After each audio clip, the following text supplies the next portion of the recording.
For this video, we started our day going to Osaka Castle. Medyo malapit siya sa Airbnb namin. Like, one train station lang siya. Tapos, a few minutes of walking and andyan ka na sa Osaka Castle. The weather was so nice. It was sunny, but it had a nice cool breeze. Malawak pala yung Osaka Castle. Pero meron namang electric car na pwedeng sakyan for a price. Hindi ako sure anong oras yung available. Pero nung pumunta kami, masyado pa kasing maaga kaya hindi namin nadatnan.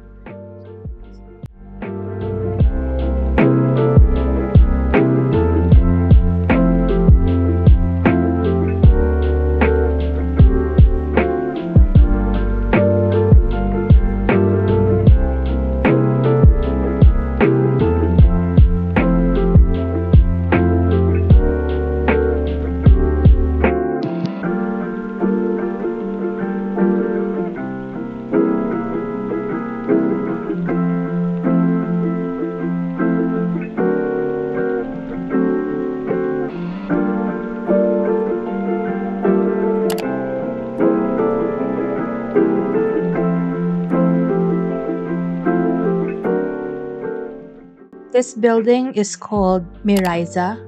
Makikita mo siya sa left side on the way to Osaka Castle. Pupuntahan namin yan after pumasok sa castle. There was a bit of a line going inside. Aside from tourists, meron din kasing mga students. We used the Osaka Amazing Pass that we booked through KKday. Mas mura ang KKday ng slight compared sa Klook. We bought this for 2,127 per person. Madali lang naman i-follow yung instructions. If pupunta ka dun sa mga included facilities or gagamitin mo yung mga rides, mag-generate sila ng QR code para i-scan na lang. By the way, through website yung QR generation. Dun sa Osaka Castle, may separate line para sa mga naka-purchase na ng tickets in advance. Binigyan kami nitong freebie na blank notebook, perfect for stamps, and nakaka-amuse mag-stamp kasi para kang merong side quest. Marami kaming na-stamp galing sa mga train stations kasi meron dong mga designated stamp areas. The castle has multiple floors that showcases centuries of history. So, bawat floor may iba't ibang theme. At the top floor, merong observation deck na may 360-degree view ng Osaka. Kung papansinin niyo yung mga trees, very green. May mga ilan pa lang na pa-yellow. So, if you're planning to go to Japan, or any other country for that matter, mas mabuti na mag-research about season forecast. Although October is usually autumn season, the weather is still different every year.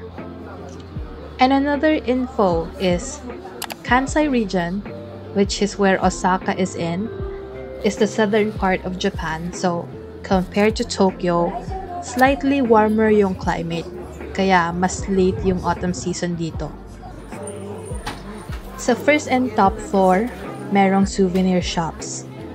Nakabili kami ng ref magnets and decorative plates. Sa labas ng castle, makikita nyo merong lake. On the other side of the lake, merong mga tourists na nagpipicture taking. Maganda kasi yung view ng castle from that angle. Eto, nasa loob na kami ng Miraiza Castle. Sa loob, merong souvenir shops, cafe, and a toy museum. Yung museum, kasama na siya sa Amazing Pass namin. Binigyan kami ng coin para dun sa free gashapon.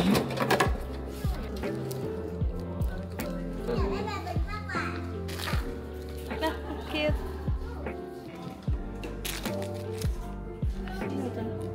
So, hindi lang anime figures ang naka-display. Andyan yung superheroes, cartoon figures, and animals. Etong mga gashapon, makita mo to sa dulo ng museum. I was so surprised na may Kaiju number 8 na gashapon.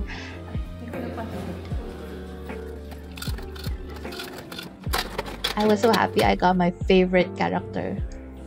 Meron din silang store if you wanna buy anime merch. After this, we were supposed to go to Umeda Sky Building. Pero according to Google Maps, mahabang nakarana naman. E nung pagkalabas namin sa Umeda Station, nakita namin agad yung HEP5 Ferris wheel. Kaya naisipan namin, next day na lang yung Sky Building at tumiretso na kami sa Ferris wheel. Yung HEP5 pala is a shopping complex and at the very top is yung Ferris wheel. Kung overthinker ka, baka matakot kang sumakay. Kasi to think a building can carry the weight of that big Ferris wheel. Ngayon ko lang na-realize na every time I travel kami abroad, lagi kaming may sinasakyan na involve yung heights.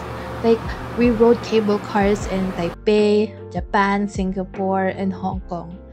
Parang naging travel tradition na namin. In-explore na rin namin yung mall. Doon namin nakita na may malaking Bandai store. Ang daming merch. Nakita ko yung mga favorite animes ko. Gusto ko sana bumili ng marami. Lalo na tong Mermaid Melody merch. Kasi ito yung favorite childhood anime ko. Kaso puro plushies kasi. Yung kinukuli ko kasi, mga chibi figures na maliliit lang. Pero nakabili ako ng mga keychains. While me and my sister was at Bandai, nasa Starbucks sila mama, nihintay kami para pumunta na sa last stop of the day. Dotonbori is the most famous spot in Osaka. Dito mo makikita yung Glicoman at naglalakihang mga statues at billboards. Hile-hilerang stores for shopping and food and shopping and food. At the heart of Dotonbori is the canal or river, where we booked a cruise for later at night. Bumili rin kami ng Kansai Railway Pass via Klook, which was priced at 2,027.72 per person. And pinili naming i-pick up siya sa Don Quixote, sa Dotonbori. So, we had two priorities. I-book yung cruise and i-pick up yung pass. Pero nakalimutan namin yun pagpasok sa Dotonbori. Nakaka-overstimulate nung una namin punta sa daming tao and stores. Sa entrance, merong store na nagtitinda ng strawberry ice cream and pumunta kami agad doon. Meron din silang mga pastries. Ang cute tignan and mukhang masarap. Hindi ko alam bakit ice cream lang yung tinikman namin. If first time nyo lang sa Japan, you have to keep in mind na bawal ang walking while eating. So, inubos muna namin yung ice cream sa gilid bago umalis. Yung ate ko gusto na tumingin sa mga shops, pero kailangan nga namin i-secure muna yung mga tickets and ride. So, kami na lang ni Katong yung naghanap. Wait lang! Yan na! Tinanawin na tayo. Kami na nga lang dalawa. Pero na-distract din kami ng slide. Ano? Sabi mo alam mo. Kita nyo, nakahawak talaga ako sa balikat niya. Kasi, panay tingin ako kung saan-saan. Ang daming pwedeng tignan. Itong Don Quixote na to, meron ding Ferris wheel. Yun yung mga bilog-bilog na nakikita nyo. Medyo nahirapan lang ng slide yung mga staff kung ano yung sinasabi namin. Pero nung pinakita ko yung picture ng railway pass, nagets na niya agad. And nakabook din kami nung river cruise. Nung tapos na kami sa quest namin, pumunta sila mama sa Don Quixote at nag-shopping na kami. This is the first out of the 3 Don Quixote runs that we did. Yes, 3 beses kami nag-shopping sa Don Quixote. Pero at different locations. Mostly food yung binili namin. Yung mga pinagkukuha ko dyan, yan yung mga snacks na natikman na namin from our Tokyo trip. And popular snacks talaga sila sa Japan. Dito, may na-encounter kami mga Pinoy na nagsha-shopping din.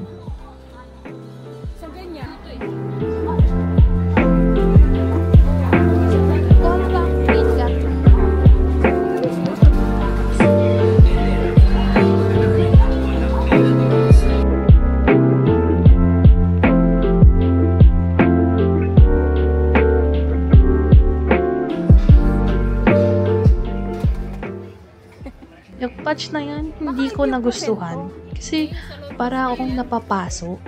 Tas small round patches lang siya.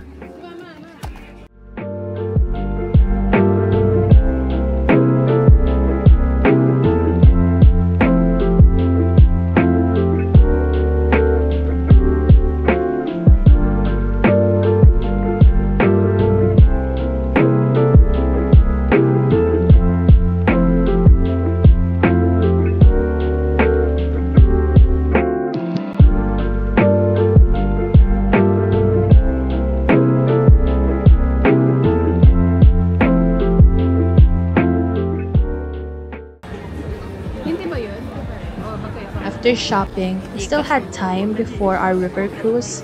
So naghanap na lang kami ng space na mauupuan para magpahinga and hintayin yung time namin.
Movie, okay? Nice photo, nice movie, okay?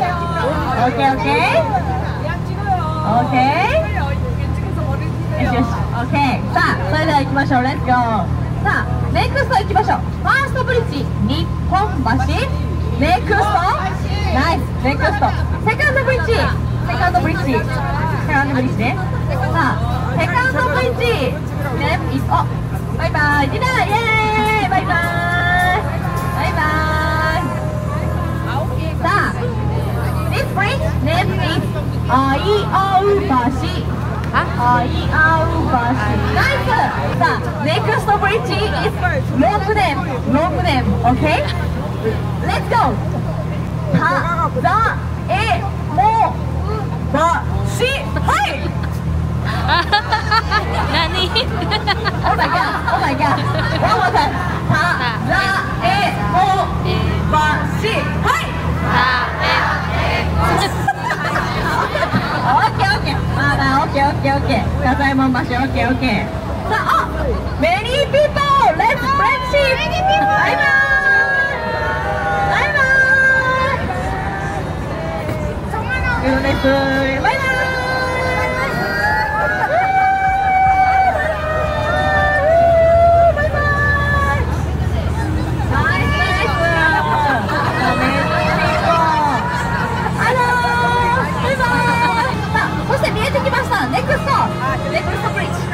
Next, there is famous bridge. So famous bridge.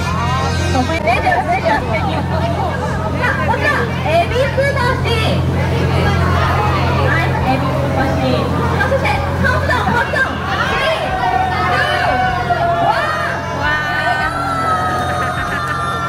3、2、1。イェーイ、グリコー、到着いたしました。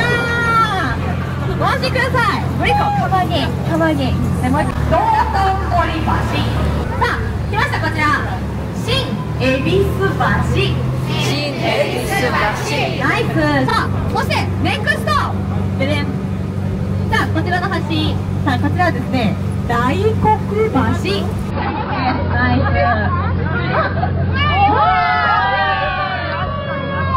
ビューティフル。Yes。こちらですね、レストラン。Yes、レストランでございます。レストラン。After ng cruise, umuwi na kami kasi pagod na sa buong araw ng kakalakad. Bumili na lang kami ng pang dinner and breakfast sa konbini malapit sa Airbnb namin. That's it.